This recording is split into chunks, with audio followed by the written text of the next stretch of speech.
The Indiana Fever are planning to ship Caitlin Clark to the Los Angeles Sparks.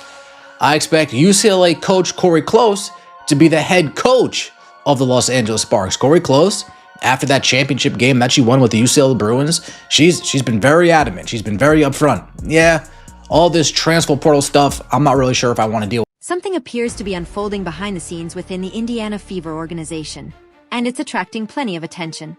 Recently, a video clip spread rapidly across social media showing Caitlin Clark sitting on the bench looking visibly frustrated. During the moment, head coach Stephanie White approached her, said something, and instructed Raven Johnson to take Clark's seat. Clark appeared unhappy with the situation, while Kelsey Mitchell stepped in to ease the tension. The cameras captured everything, sparking immediate speculation.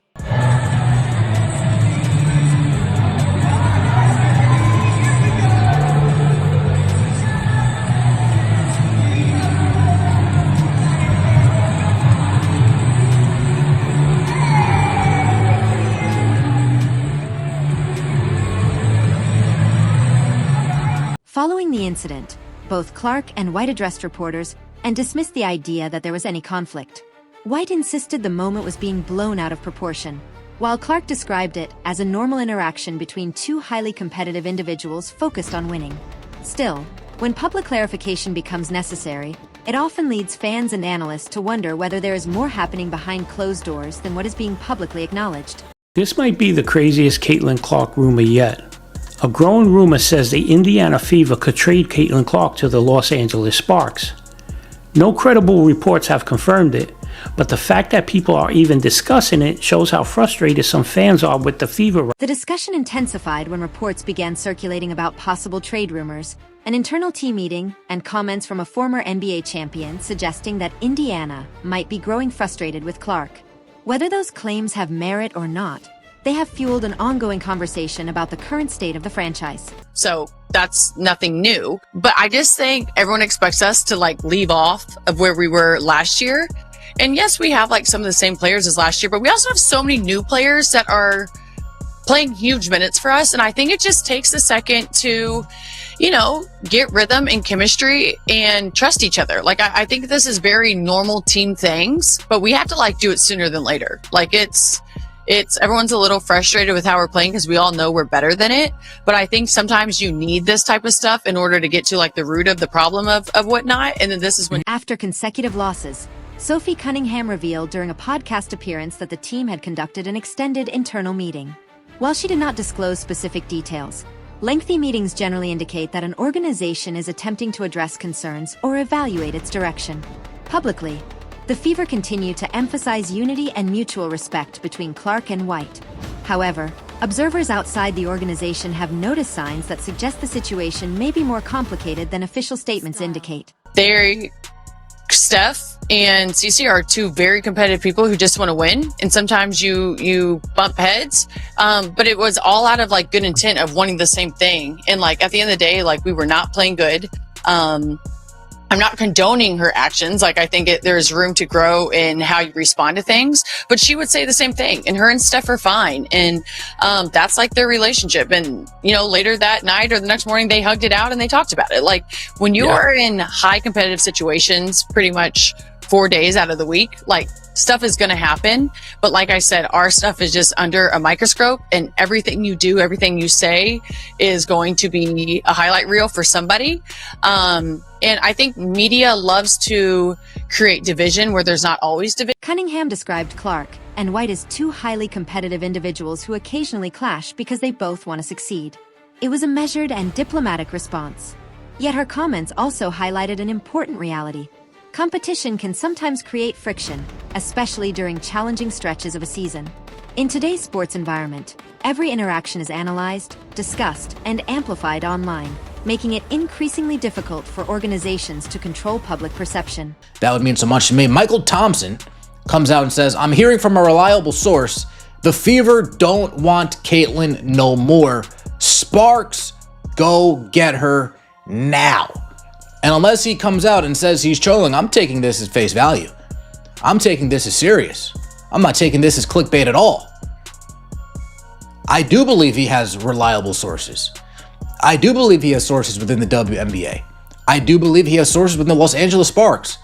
And I do believe it's been floated by him the same way that things have been floated by Dan Dockage. I believe it's been floated by Michael Thompson. Yeah, they're not too fond of. The story gained even more attention on June 3rd when Michael Thompson, father of NBA star Klay Thompson and longtime Los Angeles Lakers broadcaster, posted comments on social media suggesting that Indiana might be growing tired of Clark.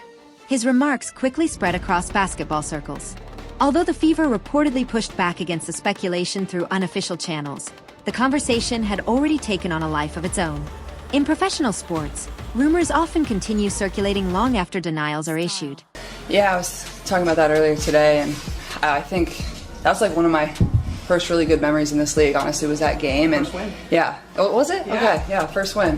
One of my first road trips, too. So I didn't play very well in that game, but I made some big shots late in the game, and I just remember the environment being incredible. I remember, like, Klay Thompson was courtside, and there was quite a few big stars in the building for that game. So really fun. Like, this is like whenever I get asked in like interviews and things, like what are some of my favorite places to play, like this is always one that comes to mind. So just super excited. It was obviously certainly hard to sit on the bench and have to watch last year, but my team played some good games here, so excited to be back and playing for. Attention soon shifted toward Los Angeles. During the Fever's road trip to face the Sparks, Clark appeared relaxed and confident, helping Indiana secure an 87-78 victory while posting an impressive stat line. However, rumors later surfaced claiming that Clark may have spoken privately with individuals connected to the Sparks organization. No evidence of formal trade discussions has emerged, but speculation surrounding the possibility of future opportunities in Los Angeles continues to generate interest. I think there's some smoke over here. Now, I'm not necessarily saying a trade is going to get done, but I don't think the Indiana Fever are as fond of Caitlin Clark as that front office would like us to believe.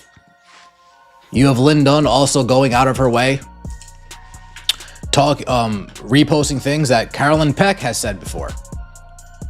And Carolyn Peck, we know how Carolyn Peck feels about Caitlin Clark. We know exactly how Carolyn Peck feels about Caitlin Clark. Carolyn Peck talking about the standard. Stephanie White yesterday talking about the standard. Lynn Dunn comes back today. The standard. It's going to be a very, very interesting situation to monitor. And will Adam Silver and Kathy Engelbert behind the scenes say, no, we got to get her to Los Angeles. Same way we had to get Luka to LA, we got to get Cece to LA and bring back, and start up the Showtime. The broader conversation touches on a larger issue facing the WNBA: market size and league growth. The Indiana Fever have benefited enormously from Clark's popularity, yet some observers argue that larger markets such as Los Angeles could offer even greater commercial opportunities. With significant investment flowing into the Los Angeles sports landscape, some believe the Sparks could eventually become one of the league's premier destinations if the right pieces fall into place.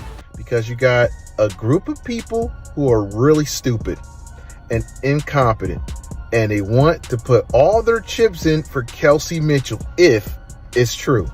Let's hope it's not true. Let's hope this is just a rumor. But a couple people already confirmed that there's a reliable source out there. And you know what's funny? Not one reporter refute this.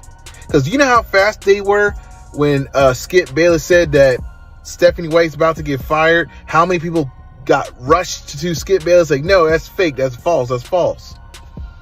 How come no one doing that? Despite the rumors, Indiana's front office has repeatedly stated that there are no plans to trade Clark. Nevertheless, questions remain about whether the team's current system fully maximizes her strengths. Since drafting her, the Fever have built much of their identity around Clark, but critics argue that the offensive structure does not always allow her creativity and playmaking ability to flourish in the same way it did during her college career. Whether fair or not, that debate continues to follow the team. Yeah, I mean, I think she coaches me. Like, as bad as I want it, like, Steph wants it the same way for me, and she wants it the same way for this team. Like, she's been in this part of this organization as, you know, a player, as a coach, and, you know, now trying to hopefully get us to, you know, win our second championship as an organization. Like, she wants this for these people. You know, she grew up in this state. You know, she knows what this state's all about and the way they support the Fever. Like, she wants it like just all of us do. And you have to remember, like, she was a player, and like, coaches have the same competitive fire that players do. They just don't get to put on the jersey. And at times, I'm sure that's really hard for them. Like, they want to be out there and maybe have the ball in their hands a little bit. I mean, I don't know that they're getting pretty old, so I don't know if her knees will keep up. But, You know, I think that can be the hard thing for them at sometimes, but they want it just as bad as the Clark herself has remained measured throughout the discussion. Addressing the sideline incident, she emphasized that both she and White are passionate competitors who simply want to win. Her comments reflected professionalism and maturity. However, they also highlighted the reality that elite athletes constantly evaluate situations that will help them reach their highest potential. Naturally, questions about fit, coaching philosophy, and long-term goals are part of that process. Be the stupidest move in sports history. Stupidest, not like the dumbest. And honestly, if this happens, they're gonna go back to the Stone Ages, where there's no one showing up to the games, where no one give a damn. Everyone's gonna be canceling their flights, canceling their hotels.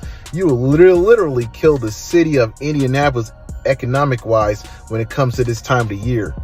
Okay, then you have to wait till the Colts play again to get that money back up. This would be economically stupid, ticket sales stupid, basketball sense stupid, because Caitlin Clark is a great player that's exciting to watch, and you want to give that up because of your... Beyond the immediate drama, this situation represents a much larger conversation about the future of the WNBA. Clark has become one of the league's most influential figures, driving television ratings, ticket sales, merchandise revenue, and social media engagement. Wherever she plays, attention follows. As the league continues to expand its audience and increase its national profile, discussions about maximizing her impact are likely to remain a major topic. I ride with her. Like, this is, we have a great relationship, and I think that the narrative of people trying to make it something that it's not is just, you know, taking sensationalism to try to get some clicks and all the other stuff. She wants to be coached. I want her to help me be a better coach. We're both competitive. We're both stubborn. You know, we're more alike than different. And you know, hopefully we continue to bring the best out. For now, the Fever continue to publicly support Clark as the centerpiece of their franchise. Stephanie White maintains that the sideline moment was insignificant, and Clark continues to focus on competing and helping her team win. Yet many of the questions surrounding the organization remain unanswered. As the season progresses, speculation about coaching, roster construction, and Clark's long-term future will likely continue. Whether the rumors prove accurate or not, one thing is certain: this story is far from over.